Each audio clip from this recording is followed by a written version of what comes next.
ఈయన పూజ చేసుకుని కిందకు వస్తున్నప్పుడు అక్కడ ఏదో పని మనిషి ఎవరో ఉందట, అమ్మాయిని కొట్టడమో ఏదో జరిగిందట సంథింగ్ అక్కడ. దాని మీదన ఏది కోడలు వద్దని చెప్పిందట మౌనిక, ఏంటి ఇది అని చెప్పేసి. దాంతో అమ్మాయిని తిట్టడం, దాన్ని అంగీకరించకుండా మనోజ్ అదేంటి ఇట్లాగా దోషణ కరెక్ట్ కాదు కదా అంటాం, దాని మీదన నువ్వు ఇంట్లో నుంచి వెళ్ళిపో అని చెప్పడంతో లేదు నేను వెళ్ళనని కూర్చున్నారు. ఆ కూర్చున్నటువంటి కారణంగానే ఇదంతా ప్రారంభమైంది అన్నటువంటి మాట చెప్తున్నారు అనమాట. అంటే మనోజ్ మీద కనిపిస్తున్న వివక్ష, లేదంటే మనోజ్ మీద లేదంటే మౌనిక మీద కనిపిస్తున్న వివక్ష ప్రేమలోంచి వచ్చిందా సార్, అది ఆస్తిలోంచి ఉన్న వివక్ష?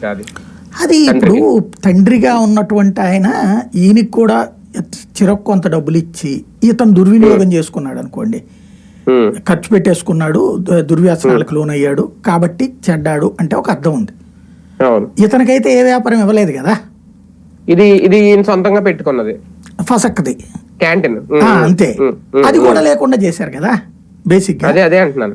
ఇప్పుడైతే 8వ 9వ సినిమాలు తీస్తున్నాడట, దాంట్లో ఏది కూడా 5 పైసలు ఈంది లేదు పెట్టుబడి.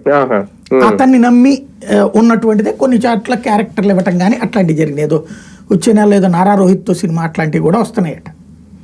అంటే బేసిక్ గా సినిమాల పరంగా చూసినా కూడా మోహన్